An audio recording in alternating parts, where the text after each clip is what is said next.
There is a silent fear that haunts humanity when night falls and the noise of the world shuts down. It's that pit in your stomach when you lay your head on the pillow and think, asterisk, am I just existing?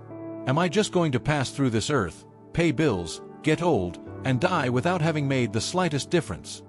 Asterisk. A soul's greatest nightmare isn't suffering, it's irrelevance. It's the fear of looking back on your last day of life and realizing you lived the wrong mission. The warning the spiritual realm is screaming at you today is this: don't waste your life. The human flaw makes us believe we were thrown into the world by chance. But the divine system categorically states that you are an intentional technology. You are not a biological accident. You were equipped, designed, and created by God to solve a problem that no one else can solve the way you do. Welcome. My name is your name, and here we decode the divine systems that break the flaws of the human mind. The big question asterisk. Be brutally honest in the comments today. Do you feel like you've already discovered your mission, or do you still feel an emptiness, like you're walking in circles? Write below, I already know my mission, or asterisk, I am still searching for my purpose.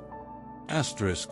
If you are exhausted from trying to fit into molds that aren't yours and want to discover the real mission heaven wrote with your name on it, subscribe to the channel right now. Drop a like, because what we're going to reveal today will rip the blindfold off your eyes.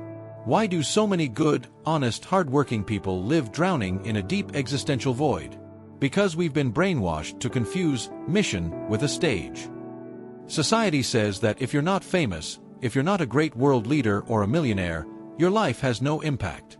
Within religion itself, there's this illusion that God only has great purposes for the 12 apostles, the well-known names, the ones in the spotlight. And while you're staring at someone else's stage, you neglect the territory that was handed to you.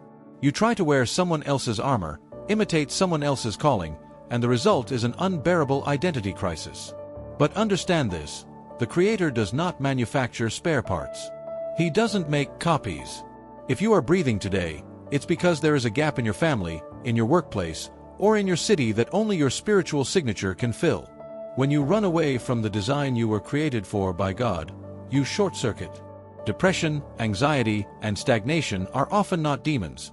They are simply your soul screaming because you are off-route. Don't waste your life trying to be a cheap copy of someone else, when you were created to be an indispensable original. To understand how God actually recruits people, we need to look at one of the most ignored texts in the New Testament, Luke 10. Everyone knows the 12 apostles. But in Luke 10, Jesus makes an invisible strategic move. He chooses 70 other disciples. Who were they? The Bible doesn't even mention a single one of their names. They were ordinary people, vulnerable men, farmers with calloused hands, builders, maybe former tax collectors. They had no platform, no status, and no money.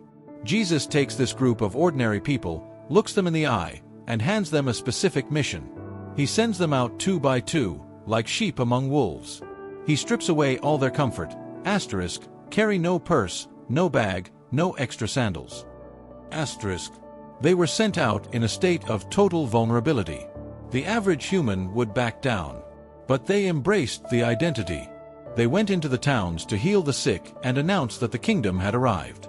And what was the extreme, delayed consequence of this simple action? Hours or days later, those ordinary men, who had no names in history, return jumping for joy. They look at Jesus and say, asterisk, Lord, even the demons submit to us in your name. Asterisk, and Jesus replies, asterisk, I saw Satan fall like lightning from heaven. Asterisk. Pay close attention. The fall of darkness didn't happen just when Jesus preached. It happened when 70 anonymous people discovered the mission they were created for by God and decided to take action.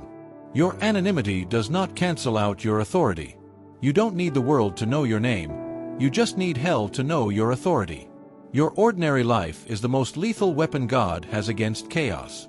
How can you, watching this video right now, identify your specific mission? Before looking at what you should do, you need to understand when your mission started. The biggest barrier to discovering your purpose is the feeling of inadequacy. We look at our flaws and say, asterisk, I'm not good enough. Asterisk, the prophet Jeremiah had the exact same crisis. In Jeremiah 1 verse 6, when he is confronted with his calling, his first reaction is to run. He says, asterisk, Ah, Sovereign Lord, I do not know how to speak. I am too young. Asterisk. That is the classic human flaw, focusing on your own limitations. But look at the response of the divine system in verse 5. God shatters Jeremiah's logic, saying, Asterisk, before I formed you in the womb I knew you, before you were born I set you apart, I appointed you as a prophet to the nations. Asterisk. Your mission wasn't decided on the day you were born. It was architected before you even had a body. God didn't look at your resume to decide what you would do. He first defined the problem that needed to be solved on earth, and then he manufactured you with the exact tools to solve it. You are not an improvisation. With this foundation from Jeremiah in mind, there are 4 practical signs that reveal your design. 1. Your mission is hidden in what makes you indignant. Asterisk. What do you see in the world that breaks your heart or stirs up a righteous anger? Is it hunger? Is it broken families? Is it the injustice in your workplace? The pain you cannot tolerate is a clear indicator of the problem you were created by God to solve. Nehemiah wept over the fallen walls because his mission was to rebuild them. Your mission flows in your natural ease. Asterisk. What others find extremely difficult, but comes naturally to you, is a clue to your factory settings. If you have the gift of listening, of organizing chaos, of creating wealth to bless others, or of teaching with patience, that's not just a personality trait. It is heavenly military equipment. 3. Your mission uses what you already have in your hands. Asterisk. Stop waiting for the perfect moment. The 70 disciples in Luke 10 went without a bag and without extra sandals. Your mission doesn't require you to move to another country tomorrow. It requires you to shift the atmosphere of your own home today. If you're a teacher, your classroom is your territory. If you're a business owner, your employees are your flock. 4. Your mission is not about you, it's about others. Asterisk. If your purpose is aimed solely at your own enrichment, that is ambition, not a calling. A true mission always involves being the answer to someone else's prayer. When you focus on serving, the existential void disappears immediately. Taking on this mission is not a romantic path, it is a path of war. When you finally decide to stop running, stop making Jeremiah's excuses, and accept the reason why you were created by God, hell rises up. Why does darkness attack those who discover their purpose? Because while you were stagnant, worried only about your own bills, your fears, and your insecurities, you were not a threat. A Christian paralyzed by a lack of identity is the enemy's favorite meal. But the moment an ordinary father stands up and says, "My mission is to break the curse of divorce in this bloodline," or when an ordinary woman says, "My mission is to be an intercessor for the city," the kingdom of darkness panics. Don't waste your life living on the defensive. The Bible says that creation waits in eager expectation for the children of God to be revealed. Someone, right at this very moment, is praying for a solution that God has already encoded into your spiritual DNA.